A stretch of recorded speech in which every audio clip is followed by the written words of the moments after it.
Good afternoon and happy Tuesday. Welcome to Mrs. Abell's Cartoon at noon. Today is Tuesday, April the 28th, 2020, and yabba dabba doo, Flintstone, meet Fred Flintstone. Today we're going to draw Fred Flintstone. Hey, while I'm thinking of it, if you have any cartoon requests that you would love to see, please go ahead and email me those requests. My awesome cousin Amy gave me the request yesterday for Ernie and Bert, and I'm happy to try any of your requests. We have a lot of days ahead of us in this quarantine situation, so go ahead and email me your requests at Abell@myholyfamilyschool.org, and I will try to accommodate you. So for today, Fred Flintstone, go ahead and grab a pencil or a marker, grab a piece of paper, and some things to color with. And don't forget that at any point in time during this lesson, if you feel like you need a little extra time to catch up, you can always go ahead and hit that pause button, get caught up, and then keep on going. All right, for Fred Flintstone, we are going to put our page in the portrait format. That's vertical, straight up and down, and we are getting Fred's entire body in there. So we're going to focus at the top of the page on his head, then we'll get his orange and black suit in there and his awesome blue tie, and then of course he's barefoot because this is the Stone Ages. It's prehistoric times, right? Right around when the cavemen were out there. All right, so let's get going. At the top of the page, we are going to begin with the front of his head and his nose. So about a quarter of a way down the page and closer to the right side of the page, I want you to go ahead and draw this little vertical line. That is the front of Fred's face. All right, Fred Flintstone's nose is a big, large nose. I kind of do it, it's almost like a soft square that curves under like an oval. If yours ends up looking more like a circle or an oval, that's completely okay. I've drawn him a number of times, and every time I draw him, he's a little bit different, so just have some fun with it. All right, so to the left of that line a little bit, we're going to go ahead and get his nose. So we're going to draw a line that comes out, like so, and then we're going to curve it down.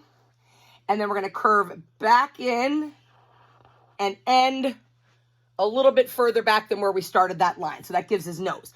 Fred Flintstone always has what's called a 5 o'clock shadow. 5 o'clock shadow that makes it look like he has to shave all the time.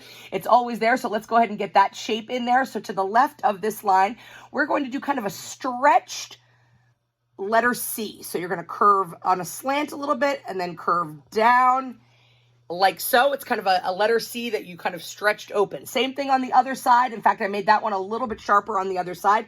Starting at the tip of his nose, we will slant outwards a little bit and then curve back in like that. So that creates, excuse me, that 5 o'clock shadow on his face. Let's go ahead and put a horizontal line here that would be the top of his tie. So just go ahead and put a little straight line right across there. We're going to work on his tie and his collar and his suit all a little bit later on. But for now, let's continue with his face. So we want to get his nice, big, happy Fred Flintstone grin in there. So the way to do that is from the bottom of his nose here, I want you to draw a slightly curved slanted line that goes out a little bit. It's almost parallel to that line on the side of his cheek there. And then you're going to curve that line, a nice big smile that goes all the way back up inside that 5 o'clock shadow. You can go ahead and do that little cheek crease in there. To get this bottom, he's saying, yabba dabba doo. So his mouth is open. So I want you to come in, step in a little bit, do that same curve, kind of heading out toward his 5 o'clock shadow, and then curve that back up again and end right there inside. So it looks like he's going, ha, he's laughing and he's talking. Let's get his tongue in there. Little mound for one edge of his tongue, and then a little bit of that looks like almost like a cursive letter N, or kind of like a small lowercase n. And then you would go ahead and take your dark black crayon or colored, or marker or colored pencil, and you want to get that nice and solid inside his mouth and color his tongue in red. So you've got that. All right, so let's get Fred Flintstone's eyes. So his eyes rest, they're two ovals, and they rest on top of his nose here. So I'm just going to do one oval there and another oval right next to it. Like that. They're kind of close together. They touch one another. Almost looks like a number 8 laying on its side. Once you have those two ovals in there, I want to get Fred's pupils in there. I'm going to go ahead and make it so it looks like he's looking to his right, to the side.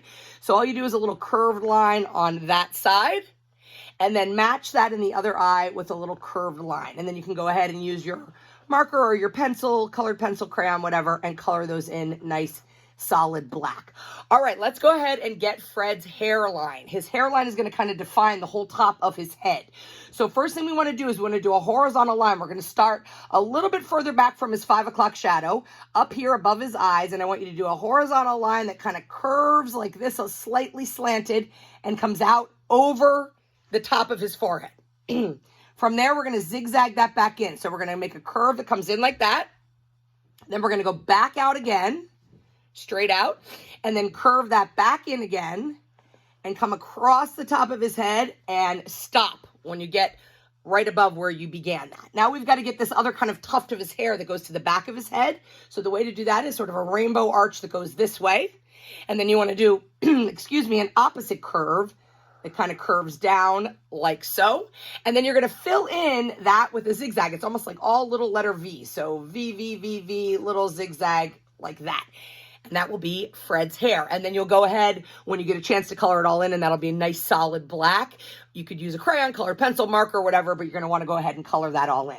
All right, let's keep going with drawing Fred. The back of Fred's head, underneath this hairline here, I want you to draw just a straight vertical line that comes down like this and stops at the same level of where you drew the top of his tie. Okay, 2 more things on Fred's face. Let's get his ear in there. His ear kind of follows the shape of that 5 o'clock shadow. It's sort of like a stretched letter C, or almost like a soft V on its side. So go ahead and put that little ear there. And then he needs some eyebrows. So you can do Fred's eyebrows however you want. I just did a little rainbow arch that goes over each of his eyes, and you can kind of thicken that up a little bit. It can be to the sides of his eyes a little bit. You're just giving him a little bit of that facial expression.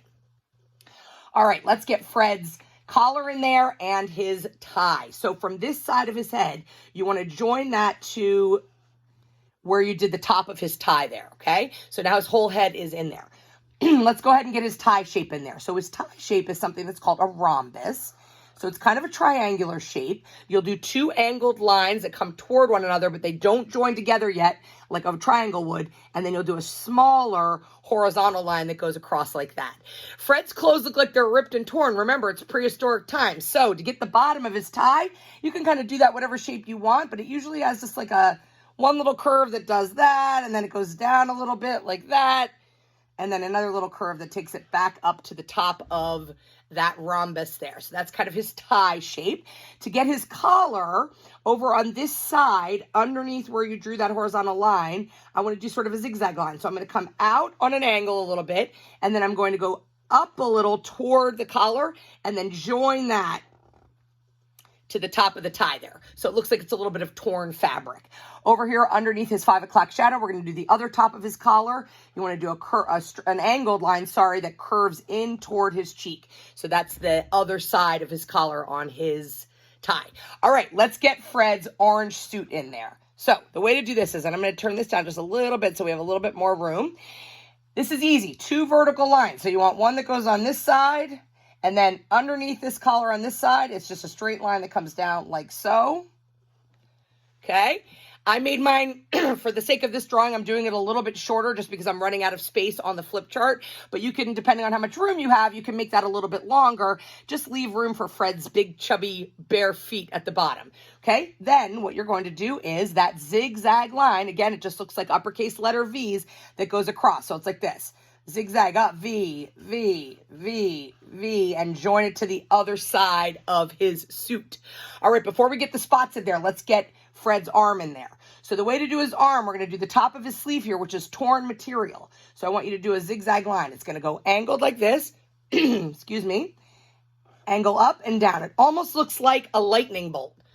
Angle line, zigzag up, and then angle back down again. All right, Fred's little chubby arm.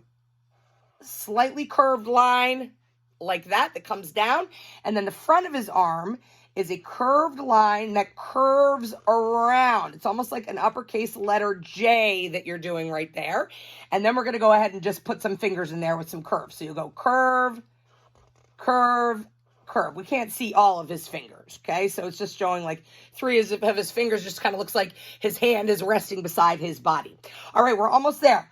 His suit is always orange with these nice big black splotches that are a little bit like soft squares or soft triangles, and you can put as many of them as you want.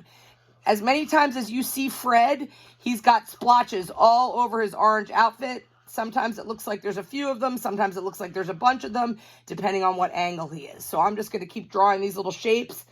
They're almost like the spots that you would see on a giraffe, okay? I'm going to put those all over his nice bright orange suit. And obviously when you get the chance to color these all in, you'll make sure that those are nice and solid.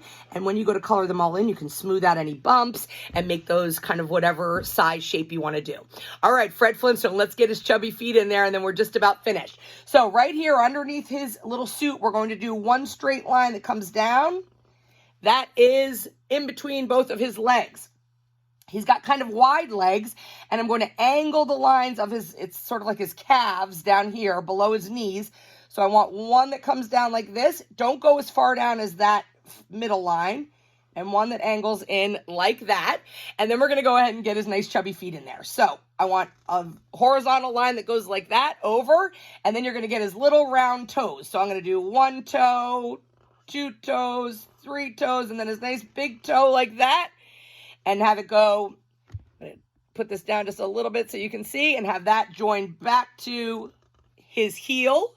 And then you want to do the same thing on the other side. You're going to do a horizontal line out, and then you want to do his little curved toes. So a curved line, a curved line, a curved line, and a nice big toe line, and then join that back over to his, sometimes he calls himself Twinkle Toes Flintstone when he bowls, because his toes are always moving and you can see them. And I actually put little fingernails or little toenails, just like little marks on each of the toes to show that he is barefoot. So you can just kind of put those little indicate those little toenail lines in there. And there you have Fred Flintstone. Again, I made mine a little bit shorter just because I was trying to fit this on the flip chart. His shirt or his suit should be a little bit longer. It's supposed to look like it goes right below his knees. Color them all in. His nice bright orange suit, his nice blue tie. Whatever color you decide to color in his skin, make sure that you make that 5 o'clock shadow a little bit darker because it's supposed to look like he needs a good shave. So there you have Yabba Dabba Doo, Fred Flintstone. Be sure to share these. Put them on Facebook, #cartoon@noon, or email them to me. And you can always look up other cartoons at youtube.com. My channel is Mrs. Abell's Cartoon at Noon. So have a wonderful Tuesday. Can't wait to see your Fred Flintstones, and we will see you tomorrow.